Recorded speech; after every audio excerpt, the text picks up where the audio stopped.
सबसे पहले तो हम किसी भी तरह की हिंसा की निंदा करते हैं, चाहे वो मज़हब के नाम पे हो, जाति के नाम पे हो, रंग के नाम पे हो, नस्ल के नाम पे हो, किसी भी तरह की हिंसा हो, वायलेंस हो, हम उसकी निंदा करते हैं। अब समझते हैं फ्रांस में जो मामला हुआ, जिसने डायरेक्ट जो भारतीय पॉलिटिक्स को नज़रअंदाज करा। बिहार में चुनाव चल रहा है, जिस तरीके से गोदी मीडिया लगातार दिन रात, क्योंकि बिहार में तेजस्वी और महागठबंधन ने जिस तरीके से वहां पर एक डिस्कोर्स खड़ा किया कि सिर्फ जो हमारे बेसिक मुद्दे हैं, चाहे रोजगार हो, कारखाने हो या शिक्षा हो, जी ये जो बेसिक मुद्दे हैं उन्हीं पर उन्होंने डिस्कोर्स खड़ा किया। और उनकी रैलियों में भीड़ देखकर बीजेपी और एनडीए और पूरा संघ परिवार सन्न था।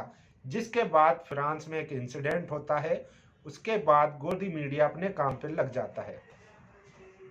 हम समझने की कोशिश करेंगे कि फ्रांस क्यों रिलेटेबल है भारतीय राजनीति में, खासकर ऐसे माहौल में जब बिहार में चुनाव चल रहे हैं।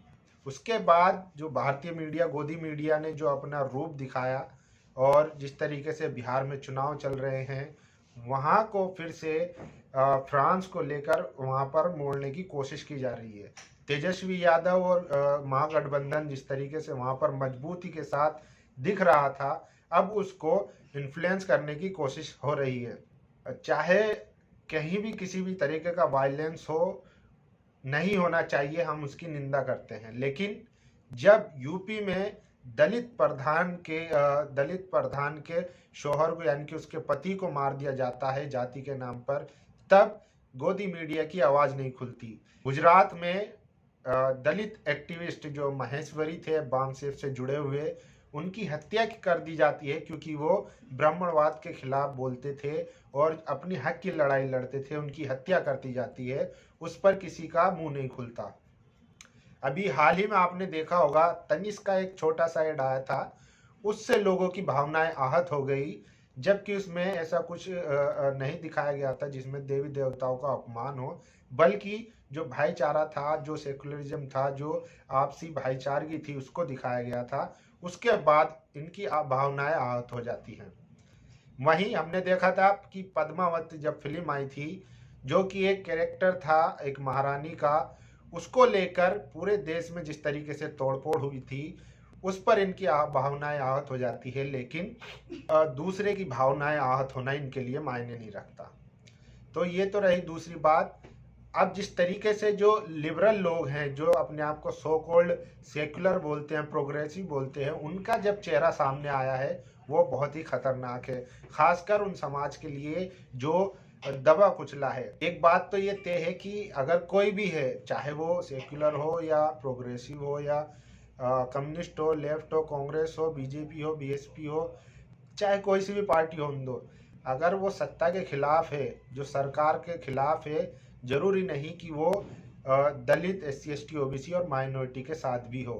ये आपको समझना होगा।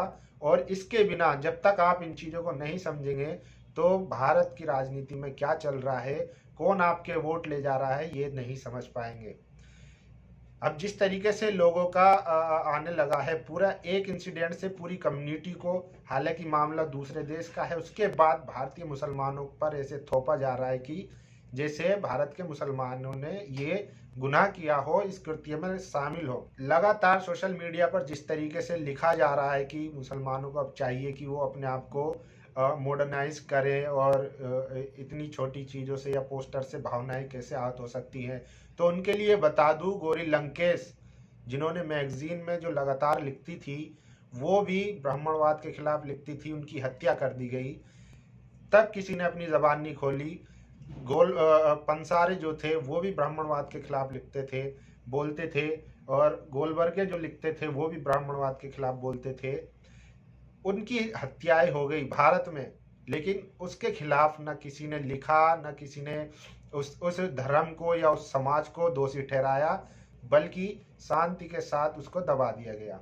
अब हाल ही में यूपी में जिस तरीके से हाथरस का मामला हुआ, जो आरोपी थे उनके सपोर्ट में सभाएं हुई, जम्मू में आसिफा के केस में जो बीजेपी के मंत्री थे, उनके सपोर्ट में रैलियां निकली, उस पर किसी ने नहीं बोला। लेकिन जब एक समुदाय की जब भावनाएं किसी से जुड़ी हुई है, चाहे वो कोई भी हो, क्रिश्चियन हो, पारसी हो, हिंदू हो, मुसलमान हो, अगर उसकी किसी से भावनाएं जुड़ी हुई है, चाहे देवी देवता हो, ईश्वर हो, वो उसको अपने दिल से मानता है, तो क्या ज़रूरत है कि उनके खिलाफ ऐसे कार्टून, मैगजीन या फोटो चित्र बनाकर उनकी भावनाओं को आहत किया जाए।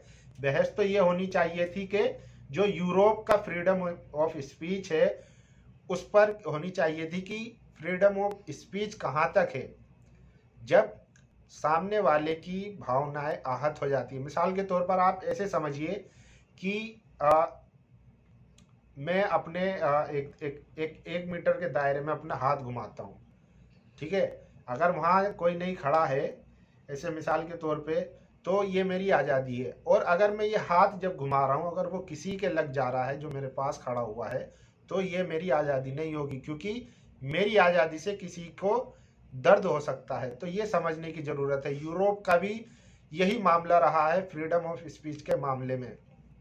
आप शार्ली हेब्दो की जो मैगजीन है, आप उसको देखेंगे तो दंग रह जाएंगे। किसी पैगंबर के बारे में जिस तरीके से कार्टून बनाया, वो तो एक अलग चीज़ है, क्योंकि पैगंबर साहब पूरी दुनिया के मुसलमानों के लिए एकदम करीबी है और उनके हर दिल अजीज़ है। लेकिन उनके अगर नॉर्मली भी कार्टून देखे जाए तो इतने अश्लील होते हैं, इतने अश्लील होते हैं, आप कभी गूगल करके देखिएगा। दूसरी चीज़ ये है कि जब अब इसका भारत में क्या इम्पैक्ट होता है। भारत में जो दुनिया का सबसे बड़ा लोकतांत्रिक देश है, जहाँ पर सबको अपने फ्रीडम ऑफ स्पीच और राइट टू प्रोटेस्ट, हर तरह की आज़ादी है, क्योंकि हम एक सेक्युलर और आज़ाद कंट्री में रहते हैं। वहाँ पर प्रोटेस्ट करने पर, भोपाल में प्रोटेस्ट करने पर 2000 आदमियों के खिलाफ लॉकडाउन का उल्लंघन करने के तहत मामला दर्ज हो जाता है। वहीं दूसरी तरफ मध्य प्रदेश में चुनाव भी है, लगातार जो वहाँ के मुख्यमंत्री हैं शिवराज, वो लगातार जनसभाएं भी कर रहे हैं और लाखों की, हजारों की भीड़ वहाँ जुट रही है।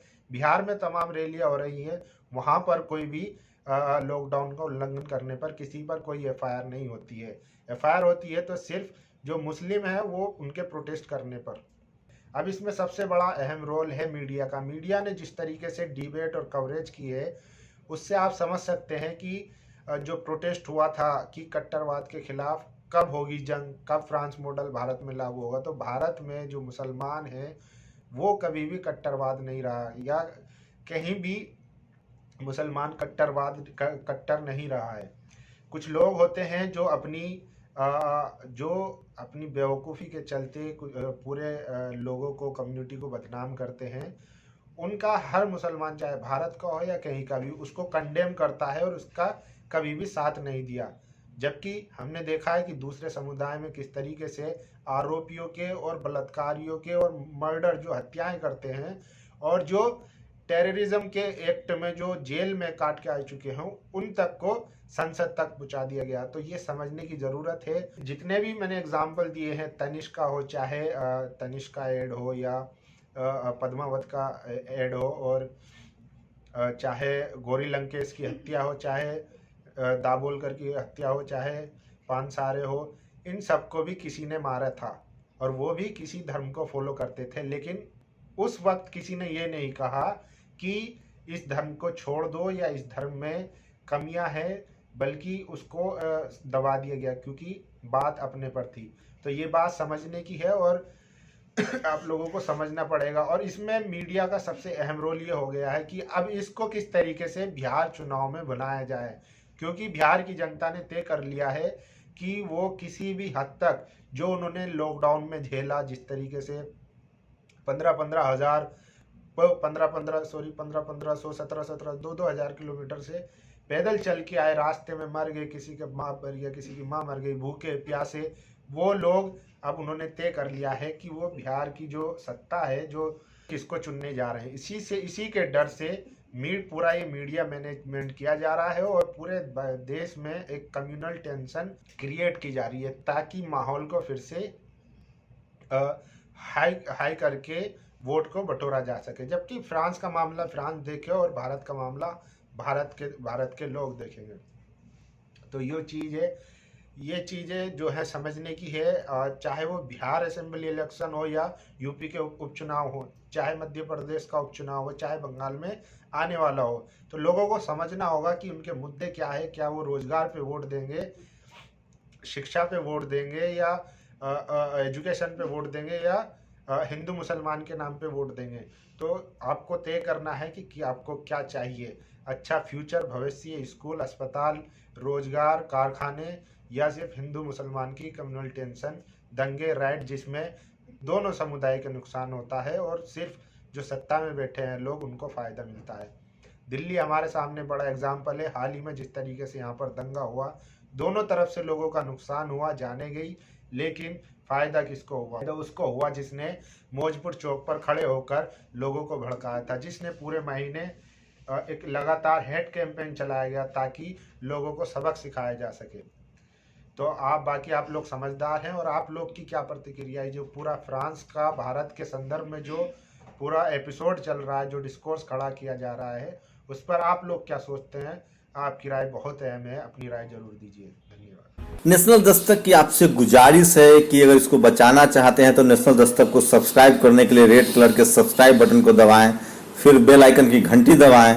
नेशनल दस्तक को बचाने के लिए बहुत जरूरी है कि हर खबर को शेयर करें, लाइक करें, कमेंट जरूर करें।